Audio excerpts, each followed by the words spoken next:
فسوای خادم الاولیاء فقیر سید احمد علی شاه سیفی فاضل دارالعلوم حقانیہ اکوڑا خټک فخدمت د اهل اسلام کې دا خبره واضحه وي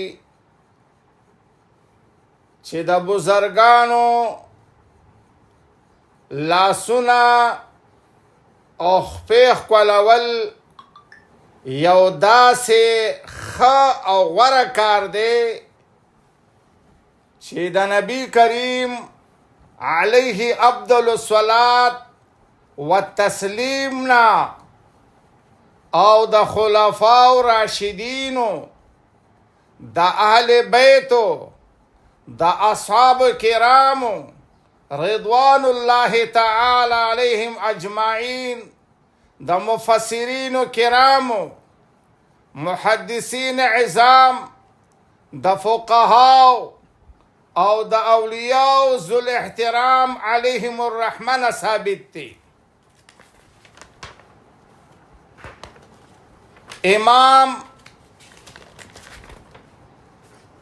امام المحدثین محمد بن اسماعیل بخاری رحمت الله علیه په خپل تصنیف لطیف الادب المفرد کې دا سیدی زاہدی ام المؤمنین عائشہ صدیقہ رضی اللہ تعالی عنہا نے روایت کرے دے چې سرور کائنات فخر موجودات باعث تخلیق کائنات خلاصہ موجودات منبع کمالات احمد مجتبی علیہ افضل الصلاة و تسلیمات چې بکلا د سیدۃ النساء حضرت فاطمة الزهراء رضی اللہ عنہا کورتا تشریف یوڑو نو هغه مبارک بو تفاسدلا فاخذت بيده وقبلته واجلسته في مجلسها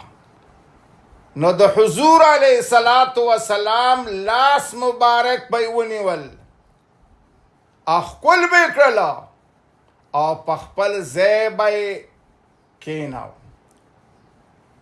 او کله بچ حضرت فاطمه الزهراء رضی اللہ عنہا د حضور علیہ الصلوۃ والسلام په استانا عالیه باندې حاضر شوا نو حضور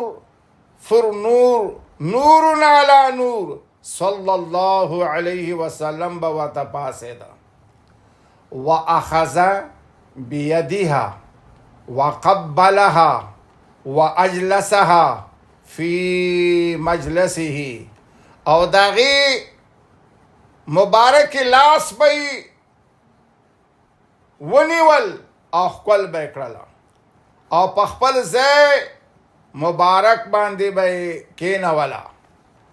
دا حدیث مبارک ادب المفرد صفحہ یوسل اتدرش مطبوعی مصر ابو داود شریف جلد دویم او صفحه دا 288 او 70 نمبر دے شپگما تا لسما پورے پدے کرخو کے دا حدیث مبارک موجود دے. مشکات المصابیح سلور سوا او دریم صفحه دا حجت البالغہ دریم جلد او صفحه یوسل اتسل وختم صفحه دا مدارج نبوت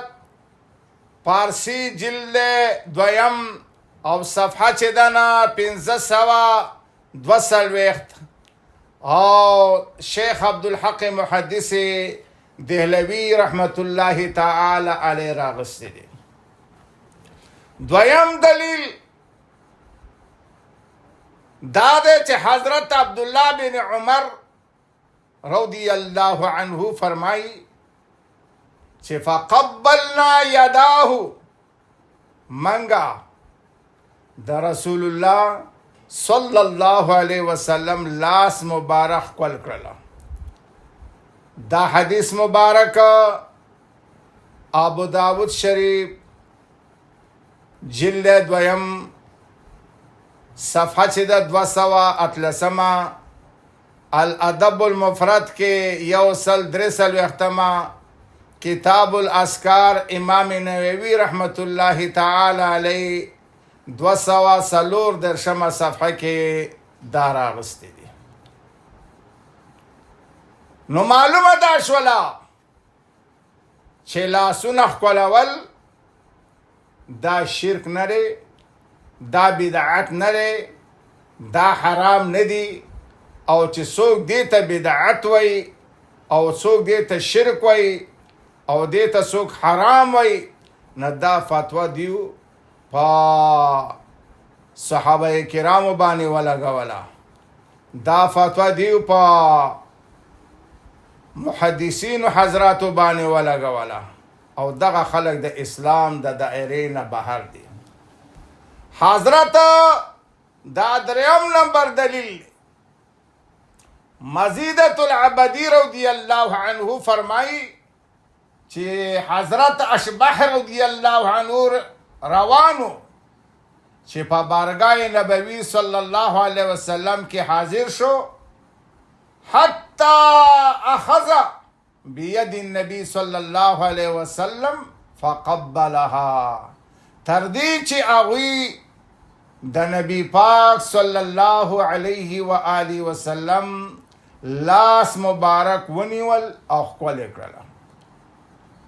نبی علیہ الصلوۃ والسلام مبارک ارشاد فرمایلا چې پتا کې دو عادتونه داسې دي چې الله تعالی جل جلاله او داغه رسول مقبول صلی الله علیه وسلم ته محبوب دي. ادب المفرد شپږ اتیایمه صفحه ده 70 نمبر درشتما سرشتما مطبوعی مصر. بل دلیل سلورم دلیل دادا چې حضرت زارع رضی الله عنه فرمائی چې آغا وفد عبدالقیس کې و چې کله منگا مدینه منوره ته راغلو نو منگا د خپلو سورلو نه په کوزیدلو کې تعدی